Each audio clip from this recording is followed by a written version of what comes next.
sebagian besar kita investasikan untuk barang modal. 51% lebih dan 18% satu di anak usaha, satu di induk. Berarti hampir 70% itu untuk barang modal. Ini menunjukkan bahwa kita bukan mau narik dana, tapi kita ingin mengembangkan usaha ini benar-benar dengan barang modal itu. Inilah kata kuncinya supaya perusahaan cepat pertumbuhannya, tidak organik lagi seperti itu. Jadi memang ada dua tadi kalau saya tangkap Pak ya. Satu, ingin mengembangkan perusahaan tidak organik yang selama ini dijalankan. Yang kedua tadi ada bagian-bagian investor yang bisa apa namanya, punya pedoman lah, punya pedoman harga berapa, kalau saya mau keluar, saya mau menyerahkan ke anak segala macam, itu ada pedomannya. Dan ini saya kira ini bagus ya untuk regenerasi dan untuk keberlanjutan usaha. Yang paling penting itu jangan sampai perusahaan yang tadinya udah bagus terus gara-gara nggak punya pegangan akhirnya rontok gitu, seperti itu. Nah, kita ingin keberlanjutan ini dijaga gitu. Dengan konsisten, pemegang saham konsisten. Karena pemegang saham kan ada yang besar, ada yang kecil ya. Tapi kita sepakat dan kita komitmen saling menjaga, tidak saling memakan seperti itu. Nah, inilah keunikan dari Niramas Utama ini, Inaco. Iya. Pak, kalau kita bicara produk kan banyak sekali ya produk dari Niramas ini kan. Boleh diceritakan Pak, mungkin produk-produk mana aja yang relatif menonjol? Kalau saya tahunya ya Nata de Coco kan Pak. Kita pertama memang waktu itu Nata de Coco ya, kemudian kita masuk kategori jelly ya, kemudian kita masuk ke kategori aloe vera, lidah buaya yang orang jarang masuk seperti itu ya, kemudian kita masuk ke kategori puding ya. Nah, kemudian kita masuk ke kategori RTD, I'm Coco, minuman dengan nata de coco itu ya. Dan akhirnya sekarang kita masuk ke jelly drink, kemudian terakhir kita mau masuk snack. Kita sudah mulai snack meskipun masih kecil, tapi menjadi cikal bakal kita ada snack yang akan ini kategori baru itu. Inilah yang kita terus kembangkan.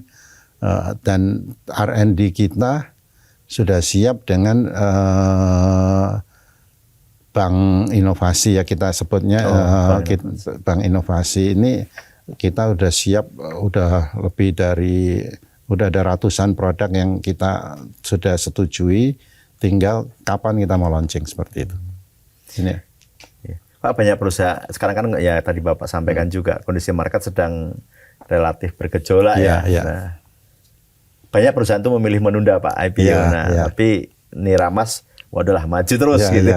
Apa Pak yang mendasari optimisme manajemen ini? Ya, kami yakin bahwa dengan mengembangkan usaha yang baik dan benar, kami yakin pasti market akan apresiasi. Itu yang pertama.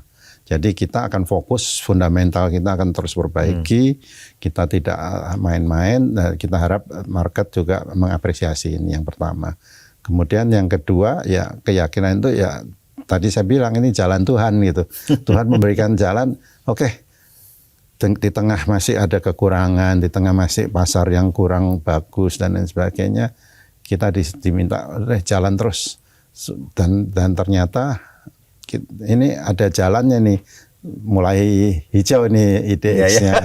Indeksnya mulai naik, ISG-nya. Jadi ya inilah kita ini. Dan kami yakin bahwa para investor melihat merek Inaco. Merek Inaco kalau Mas Hiram lihat top of mind pasti tanya jelly apa, pasti Inaco. Dan ternyata dari komentar-komentar banyak yang mau nostalgia ini. Ya, dulu tahun 95, 96, 97 kita iklan pertama itu yang jelly loncat ya. Kalau begini papa juga doyan gitu kan ya, itu jadi nostalgia. Dan sekarang generasi milenial ini yang main di market yang paling banyak nih. Generasi milenial yang main market dan mereka ingin nostalgia untuk ya udah kita ikut beli sahamnya lah sebagai pemegang saham kan. Nah, dari organic growth yang konservatif kita sekarang mengajak atau membuka diri untuk investor bisa ikut menikmati lah kalau kita bermaju dan berkembang seperti itu. Inilah keyakinan kita, Mas. Ya, Pak, kalau kita bicara sektornya ya, sektor consumer goods kan ya ada sisi-sisi sekarang juga ada yang bilang banyak tekanan soal daya beli dan sebagainya gitu. Nah, kalau Niramas melihatnya gimana, Pak? Benar, jadi kami memang ada beberapa kategori produk kita yang musiman ya. Kami merasakan Desember kemarin tuh permintaan cukup tinggi sekali, Mas. Desember kemarin untuk persiapan Lebaran, karena Lebarannya maju ini kan ya. Lebarannya maju. Nah, Januari sudah mulai agak datar, tapi masih oke gitu ya. Nah, kemudian masuk di April tuh memang jelek. Daya belinya terutama yang kelas bawah agak kurang ya.